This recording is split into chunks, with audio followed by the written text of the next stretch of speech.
কতবাত মন্দিৰ ভাঙিছে, মছজিদ ভাঙিছে, মন্দিৰ ভঙা নাই। কতবাত বিজেপিৰ কাৰ্যালয় ভাঙা নাই, অসমৰ সংখ্যালঘু সমাজ ভাঙিছে। কতবাত সকলো জাতি জনগোষ্ঠীৰ মানুহ আছে, কেৱল বাছি বাছি সংখ্যালঘুসকল কৰিছে।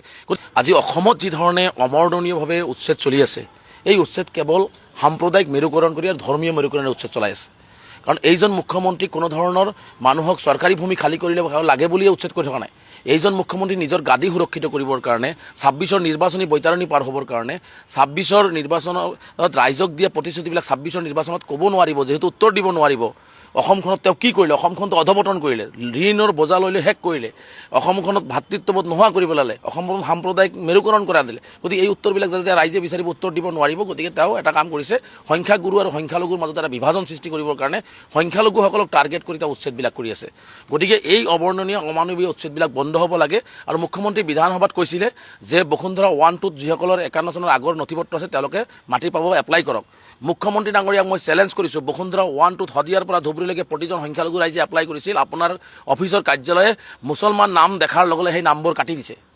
কাৰণ সেই মানুহখিনি ৫১ চনৰ আগৰ যুগ যুগ ধৰি বসবাসকালৰ নথিপত্ৰ প্ৰেৰণ কৰিছে। ইয়াত খিলঞ্জীয়া মুছলমান কওক বা আন কোনোবা কওক, গতিকে এই ধৰণৰ উচ্ছেদবিলাক তেওঁলোকে এই ধৰণৰ কোনো বসুন্ধৰাত আমাৰ নাম অহা নাই। গতিকে সেইসকল মানুহক আজিলৈকে বসুন্ধৰাত মাটি দিয়া নাই। গতিকে সেই আজি উচ্ছেদ যিবিলাকক কৰিছে, আজি উচ্ছেদ পৰা ৯৯% মানুহৰ ৫১ চনৰ আগত কাগজ আছে, কিয় উচ্ছেদ কৰাৰ আগত তেওঁলোকক মাটি দিয়া নহ'ল? কিয় কেৱল ধৰ্মীয় মেৰুকৰণ কৰা হ'ল? কতবাত মন্দিৰ ভাঙিছে, মছজিদ ভাঙিছে, মন্দিৰ ভঙা নাই। কতবাত বিজেপিৰ কাৰ্যালয় ভাঙা নাই, অসমৰ সংখ্যালঘু সমাজ ভাঙিছে। কতবা সকলো জাতি জনগোষ্ঠীৰ মানুহ আছে, কেৱল বাছি বাছি সংখ্যালঘুসকল কৰিছে। গতিকে এই অবৰ্ণনীয় অত্যাচাৰ বন্ধ কৰি সংখ্যালঘু ৰাইজক যিখিনি উচ্ছেদ কৰিছে সংস্থাপনৰ ব্যৱস্থা কৰিব লাগে।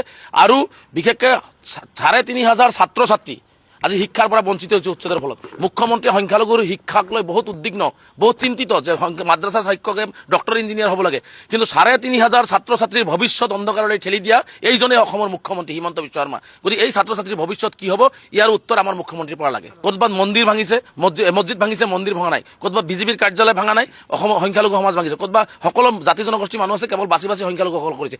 আজি অসমত যি ধৰণে অমৰ্দনীয়ভাৱে উচ্ছেদ চলি আছে, এই উচ্ছেদ কেৱল সাম্প্ৰদায়িক মেৰুকৰণ কৰি আৰু ধৰ্মীয় মেৰুকৰণৰ উচ্ছেদ চলাই আছে।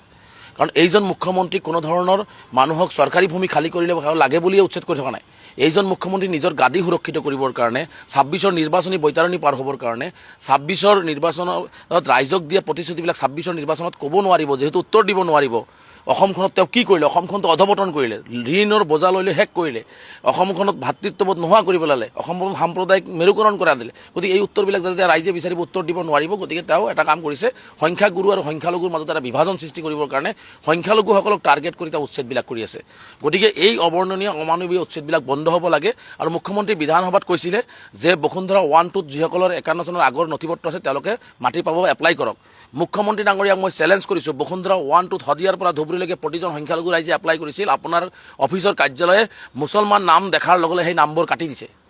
কাৰণ সেই মানুহখিনি ৫১ চনৰ আগৰ যুগ যুগ ধৰি বসবাসকালৰ নথিপত্ৰ প্ৰেৰণ কৰিছে। ইয়াত খিলঞ্জীয়া মুছলমান কওক বা আন কোনোবা কওক, গতিকে এই ধৰণৰ উচ্ছেদবিলাক তেওঁলোকে এই ধৰণৰ কোনো বসুন্ধৰাত আমাৰ নাম অহা নাই। গতিকে সেইসকল মানুহক আজিলৈকে বসুন্ধৰাত মাটি দিয়া নাই।